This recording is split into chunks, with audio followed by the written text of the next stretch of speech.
Okay, here we go. Look at that. See, that just gets me excited. Hey everybody, it's Joy. Hello to returning friends and welcome if you are new. We are back in Mordalgo where I am using the concept of the 15-minute stay to build a pedestrian utopia in Cities Skylines. Thank you to everyone who voted, and today we are going to build an aquarium out on the very tip of our peninsula. I am really excited about this, so let's get started. The first thing we gotta do is fix this mess of a bus line. Oh my gosh. This needs to be completely redone. Oh, and guys, if you enjoy today's video, give it a thumbs up, ring the bell, and subscribe. All right, here we are. So before we get started on our peninsula little area there, I wanted to point out something. Chris had pointed out early on in the comments, I think a couple other people had mentioned that I had these one-way roads the wrong way, so I've gone ahead and fixed that. So thank you for pointing that out. And then the other thing I realized in this new little 15-minute community is that there wasn't any churches. So remember, we have these tiny little churches that we've used before, and I just snuck one in here for now to service this little community. I may end up sneaking in one more, but yeah, I think this works here. Let's just bring in a little parking to this church and then we'll get started.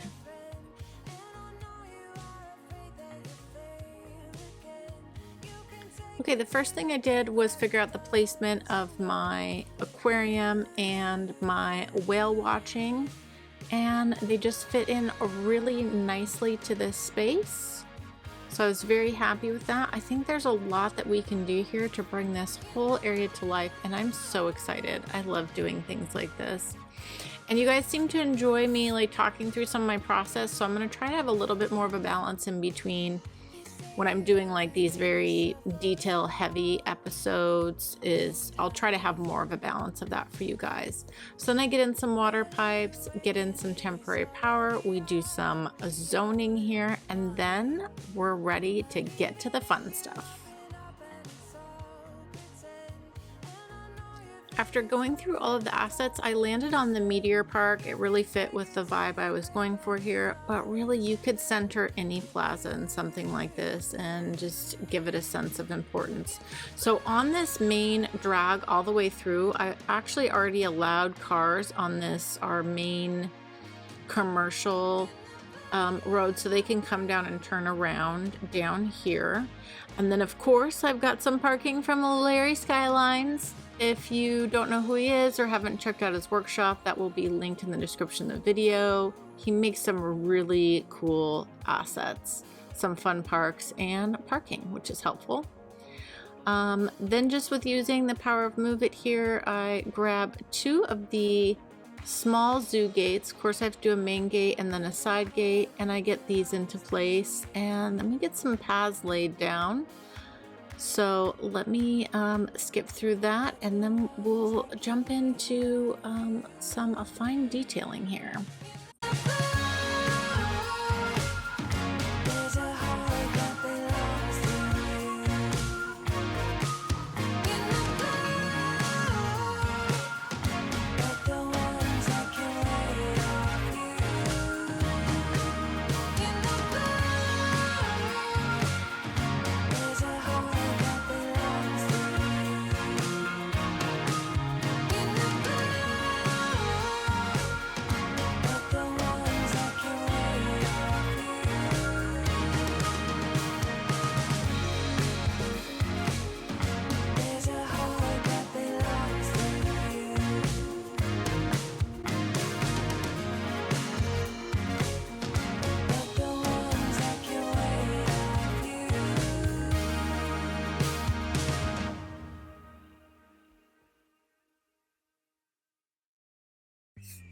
All right, let's get down in here. Whenever I'm doing a build, I really like to think about functionality, what actually makes sense, and then just really using detailing and landscaping to, again, make places feel like a place of importance, give it some detail, some life, and just always make it feel warm and inviting with lots of landscaping. You guys know this is the stuff I like.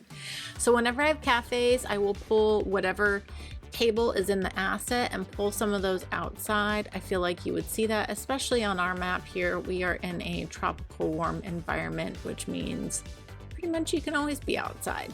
In that case, maybe I should have put some umbrellas over the tables, but I'm just thinking about it now in the voiceover, so I might go back and do that. If you've followed along this city, you know I do a lot of umbrellas here and there when we've got tables and things on the beach.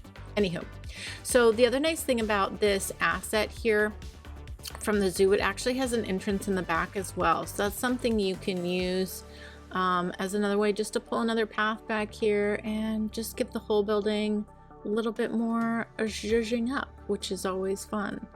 So again, if you were in the entrance of a park, it makes sense to have the souvenir shop, the cafe, and the restrooms here for when people first come in, because you want them to spend money, and you know, that's just kind of how those things are designed. So I end up removing this path network here because I decide I'm going to do something totally different. And then I get together a rock park, which turns out really nice. And then we do kind of a similar thing on the other side with the restroom, the cafe, and the souvenir shop. With rock gardens, I guess I'll talk you guys through that, and then we'll time lapse through doing this on the other side since we don't need to do that again.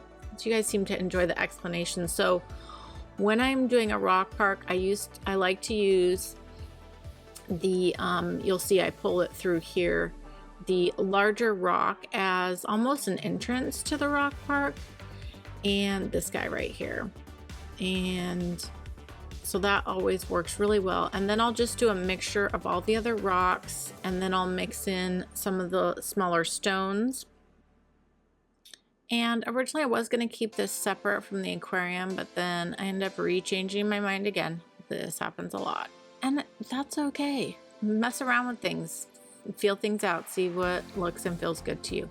So the other little trick that I do in rock parks is what I'm doing right here, which is just using the single setting on Surface Painter and just bringing in some patches of dirt. I always feel that just gives a little more interest. Joy, learn how to talk in your videos.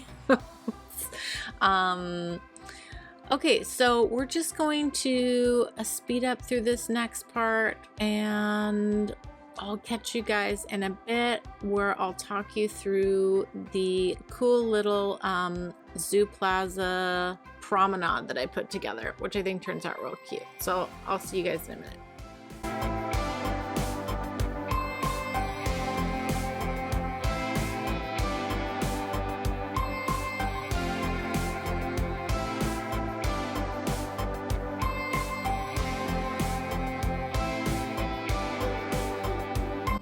Okay, so what I end up doing on this side is I end up taking two of the zoo plazas, I line them up and create basically a plaza promenade, and it's just kind of a long pathway, and it doesn't end up being a desired path in the game at all, but I think it looks really cool, and I like doing things like this. I don't know, when you get the camera at the right angle and you look the long way down the lens down this, which we'll do when we're finished, I just think it looks cool. And you can imagine it's just a very lush and beautiful place if you were going to come and you wanted to just enjoy a walk. I don't know, I love creating places that I would like to hang out. The one thing that annoyed me here is Surface Painter just wasn't going to do what I wanted it to, so I kind of just had to use my imagination and pretend that that cement path connected both the plazas together. So sometimes you can't do everything that you want to in the game. Okay, let's complete this landscaping and move on.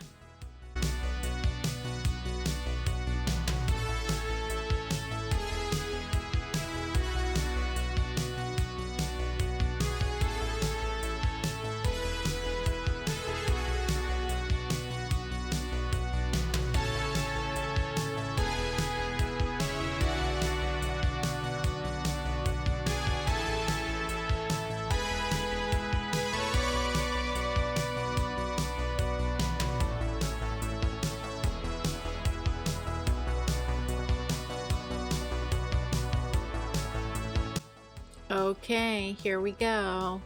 Look at that. See? That just gets me excited.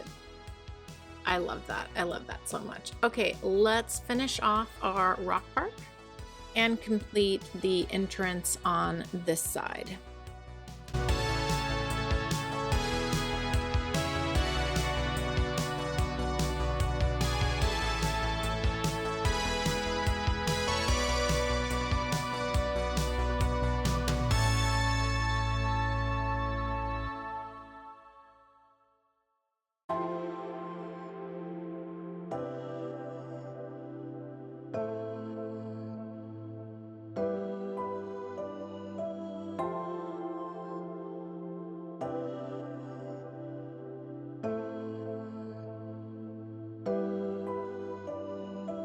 Okay, on this side of town, we are right across from the library. We are near our gymnasium, and I thought this would be a perfect place to bring in a little playground for the community here.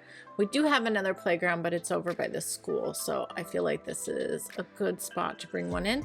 And then I just use some fencing and pull through our tree pattern here.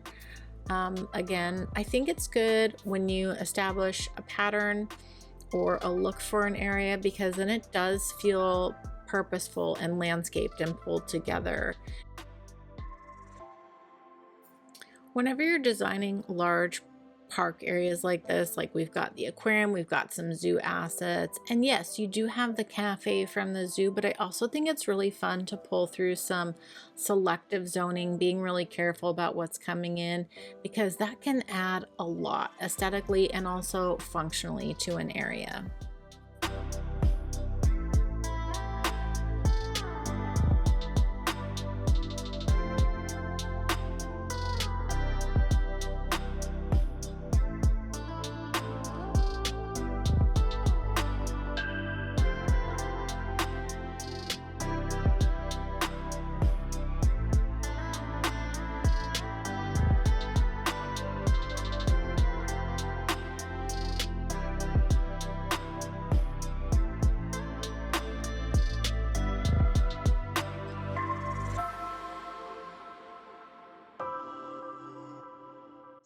On this side of the aquarium, I decided to bring in the carousel park. You guys know I like that. There's actually a video on my channel about how to create like a really cute little carousel park.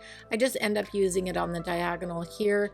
I actually end up making this basically one giant plaza and just bring in some selective assets, being really careful with the zoning, and just creating a really fun place you'd want to come to, whether you're coming to the aquarium or not.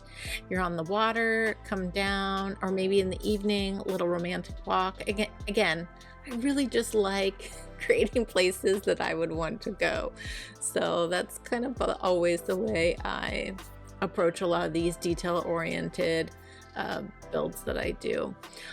We are gonna speed through the rest of this, and I'll catch you guys on the other side here.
All right, I think we are almost done.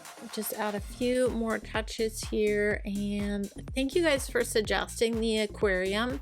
It was a really fun asset to kind of build this whole peninsula around. I hope you guys like how it turned out. Of course, you can always leave me any feedback or comments. I always appreciate that. Any suggestions that you have, always open to that.